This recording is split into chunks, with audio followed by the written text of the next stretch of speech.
Saptashrungi hospital and paralysis centre. तज्ञ doctor Prabhakar खर्डे यांच्या मार्गदर्शनाखाली पॅरालिसिस, मणक्यांचे आजार, गुडघेदुखी, कंबरदुखी, मानदुखी, मायग्रेन, ॲलर्जी आणि सर्दीवर खात्रीशीर उपचार, तेही एकाच छताखाली आणि योग्य दरात। इथं उपलब्ध आहे acupuncture, physiotherapy, panchakarma, massage, steam bath, tub bath, digital x ray आणि अत्याधुनिक पॅथॉलॉजी लॅब। त्यासोबतच निसर्गरम्य वातावरण, आरामदायी रूम्स, कॅन्टीन आणि प्रशिक्षित स्टाफ। आजच संपर्क साधा। ठिकाण मुक्ताई मंदिराजवळ, रायते वाघापूर, तालुका संगमनेर, जिल्हा अहिल्यानगर। संपर्क 9657 230023। राहुरी तालुक्यात वाढत्या बिबट्यांच्या वावरामुळे भीतीचं वातावरण निर्माण झालंय। वन्यजीव प्राणी कायद्यात बदल करून बिबट्यांची संख्या नियंत्रित करण्याची मागणी करत सुमारे 20,000 शेतकऱ्यांनी पंतप्रधान नरेंद्र मोदी यांना पत्र पाठवली आहेत। माजी मंत्री प्राजक्त तनपुरे यांच्या नेतृत्वाखाली ही पत्र बैलगाडीतून आणत राहुरी पोस्ट कार्यालयात जमा केली गेली आहेत। सकाळी 11 वाजता राहुरी नगर परिषदेतून बैलगाडीत शेतकऱ्यांची पत्रे आणि प्रतिकात्मक पिंजरा घेऊन मोर्चा काढला गेला। नगर परिषद नवी पेठ मार्गे पोस्ट कार्यालयापर्यंत शेतकरी मोठ्या संख्येनं या मोर्चात सहभागी झाले। बिबट्यांच्या हल्ल्यामध्ये जखमी झालेल्या तसेच मृत्युमुखी पडलेल्या शेतकऱ्यांच्या कुटुंबियांची देखील यामध्ये हजेरी होती। नगर जिल्ह्यामध्ये बिबट्यांची संख्या झपाट्यानं वाढतीये। ऊसाचं मोठं क्षेत्र असल्यामुळे बिबट्यांना लपण्यासाठी जागा मिळते। ऊस तोडणी सुरू झाल्यावर त्यांचा वावर मानवी वस्तीत वाढतो आणि परिणामी मानवावर हल्ल्याच्या घटना घडतायत। रात्रीच्या वेळी वीज मिळत असल्यामुळे शेतकऱ्यांना शेतीसाठी बाहेर पडावं लागतं। त्यामुळे बिबट्यांच्या भीतीने शेतकरी हवालदिल झालेत। शेती धोक्यात आली आहे असंही माजी मंत्री प्राजक्त तनपुरे यांनी सांगितलंय।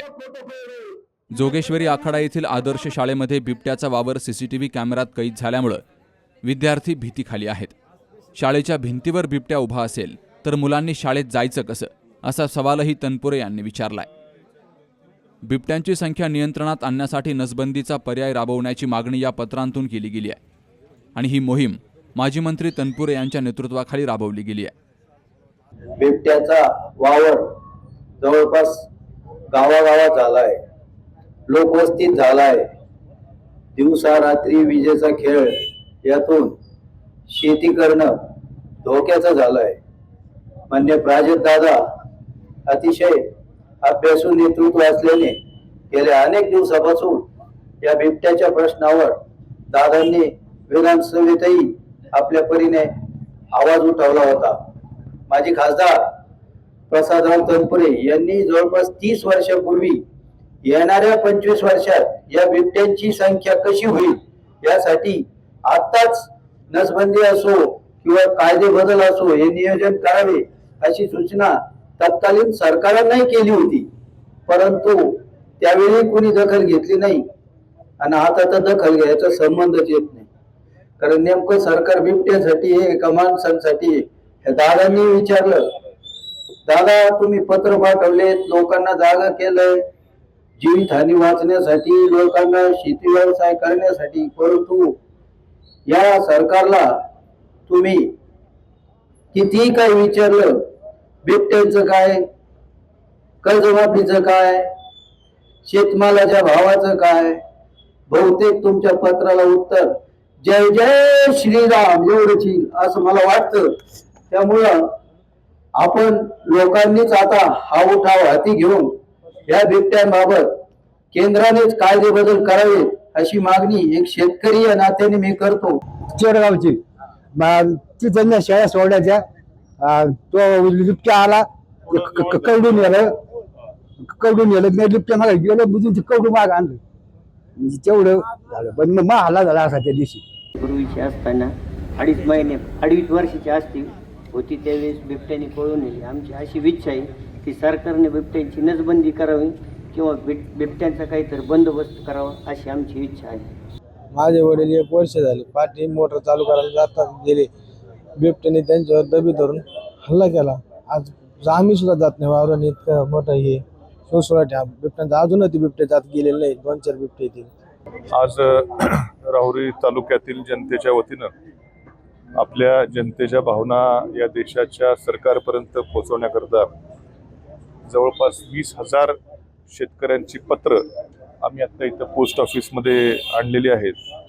दिवसेंदिवस बिबट्याचा जो ग्रामीण भागातला वावर वाढतोय, शेतकरी अत्यंत त्रस्त त्या ठिकाणी झालेला आहे. रात्रीची वीज असते, जीव मुठीत धरून त्या ठिकाणी शेती करावी लागते आणि कित्येक आता पशुधन तर जाऊ द्या, पण आता मनुष्यहानी देखील मोठ्या प्रमाणावर व्हायला लागलेली आहे. भविष्यात शेती कशी करावी हा प्रश्न या तालुक्यातल्या, जिल्ह्यातल्या, राज्यातल्या शेतकऱ्यापुढे पडतोय आणि सातत्यानं विधानसभेत देखील मी हा विषय सातत्यानं मांडलाच होता. आता मात्र लोकांची भावना आहे, या वन्यजीव कायद्यामध्ये आता वेळ आलेली आहे. इनफॅक्ट उशीर पण झालेला आहे, पण आता तातडीनं या वन्यजीव कायद्यामध्ये बदल करून या बिबट्यांच्या संख्येवर नियंत्रण आणण्यासाठी योग्य त्या उपाययोजना केंद्र सरकारनं लगेच ताबडतोबीनं करण्याची आता आवश्यकता आहे. ही सगळ्या ग्रामीण भागातल्या शेतकऱ्यांची भावना आहे आणि ही भावना पंतप्रधानांपर्यंत किंवा केंद्र सरकारपर्यंत पोहोचवण्याकरता आम्ही मध्यंतरी गावोगावी जाऊन सह्यांची शेतकऱ्यांची मोहीम राबवली. या कायद्यामध्ये बदल करून बिबट्यांच्या संख्येवरती नियंत्रण आणावं याकरता पंतप्रधान नरेंद्र मोदी साहेबांना आम्ही पत्र त्या ठिकाणी लिहिलं आणि या तालुक्यातल्या बऱ्याचशा गावामध्ये या पत्रावर सही करण्याची मोहीम त्या ठिकाणी आखली गेली. उत्स्फूर्तपणे शेतकऱ्यांनी या पत्रावरती आपली सही नोंदवून आपली भावना पंतप्रधानांपर्यंत कळवा असं आम्हाला आवाहन केलं होतं. आज त्या सर्व जवळपास 20,000 पत्र आम्ही इथं पोस्ट ऑफिसमध्ये आणून इथं टाकलेले आहेत. ते 2-4 दिवसात माननीय पंतप्रधान साहेबांपर्यंत जातील. एका तालुक्यातल्या 20,000 शेतकऱ्यांची जर अशी भावना असेल तर राज्यातल्या शेतकऱ्यांची काय भावना आहे ही मांडण्याचा आम्ही त्या ठिकाणी प्रयत्न आज केलेला आहे. मला खात्री आहे की, मला अपेक्षा आहे की या देशाचे पंतप्रधान आणि केंद्र सरकार आम्हा शेतकऱ्यांची भावना ओळखून, आधीच खूप उशीर झालेला आहे पण आणखीन उशीर होऊ नये यासाठी आमची भावना ओळखून या कायद्यामध्ये योग्य त्या सुधारणा निश्चित लवकरपणे करतील. आज माझ्याबरोबर इथं वडनेरमध्ये आमचे अनिल गव्हाणे म्हणून शेतकरी त्या ठिकाणी आहेत. काही दिवसापूर्वी, काही महिन्यापूर्वी त्यांच्या वडिलांवरती बिबट्याचा हल्ला होऊन पहाटे मोटर चालू करायला मला वाटतं गेले होते, त्यांचा मृत्यू झाला होता. आज ते देखील स्वतः इथं त्यांची भावना व्यक्त करण्याकरता उपस्थित आहेत. मगाशी आमचे वरवंडीचे देखील आपले ढगे म्हणून शेतकरी होते, माजी सरपंच आहेत, त्यांची देखील 2.5 वर्षाची मुलगी बिबट्यानं घरासमोरून उचलून नेली होती. ते देखील आज त्यांची भावना व्यक्त करण्याकरता इथं आले होते आणि म्हणून या सर्व शेतकऱ्यांच्या, ग्रामीण भागातल्या लोकांच्या भावना समजून शासनानं आता अधिक वेळ न घालवता याच्यावर लवकरात लवकर कार्यवाही करावी अशी आम्हा सर्व या तालुक्यातील शेतकऱ्यांच्या वतीनं मी नरेंद्र मोदी साहेबांना प्रार्थना त्या ठिकाणी करतो की लवकर हे कायदा बदला आणि आमचे जीव त्या ठिकाणी वाचवा. दादा, नुकत्याच आता ग्रामीण भागातील शाळांमध्ये बिबट्याचं दर्शन झालं. भिंतीवर, आवारात, सीसीटीव्ही मध्ये बिबट्या काहीच झाले नाही. मला वाटतं जोगेश्वरी आखाडा राहुरी नगरपालिकेची शाळा आहे ती काहीतरी आदर्श शाळा म्हणून राज्यातल्या याच्यामध्ये पहिल्या 10-12 शाळांमध्ये 3 नंबरला शाळा आलेली आहे. म्हणजे लोकसहभाग असेल, आमचे तिथले सन्मान्य सगळे नगरसेवक असतील आणि पालिका प्रशासनाच्या वतीनं इतकं चांगलं शाळेमध्ये हे केलं. तर शाळेच्याच भिंतीवर जर बिबट्या तिथं उभा असेल तर मुलांनी 3 दिवस झाले सलग जर शाळेच्या भिंतीवरती जर बिबट्या येतोय तर पोरांनी शाळेत जायचं कसं? किती का आदर्श शाळा असणार, पण तिथं आता विद्यार्थ्यांऐवजी जर बिबटेच यायला लागले शिक्षण घ्यायला तर ही अशी परिस्थिती सगळीकडे ग्रामीण भागात होते. याचा कुठंतरी आता ज्यांनी विचार करायला तिकडे बसलेत त्यांनी करावा आणि याच्यातून आम्हाला ग्रामीण भागातल्या लोकांना सोडवावं ही विनंती.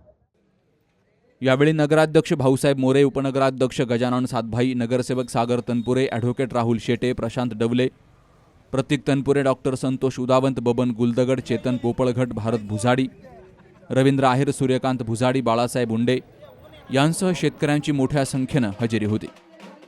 सुहास जाधवसह शरद पाचरणे, सी न्यूज मराठी, राहुरी. दादा, अरे 7 दिवसावर आले लग्न, सगळी तयारी झाली, पण फर्निचरचं काय? गृहवस्तू भांडार 10 ठिकाणी फिरण्यापेक्षा आपल्याला हव्या असलेल्या वस्तूंच्या हजारो व्हरायटीज एकाच ठिकाणी पाहायला मिळतात फक्त गृहवस्तू भांडार मध्ये.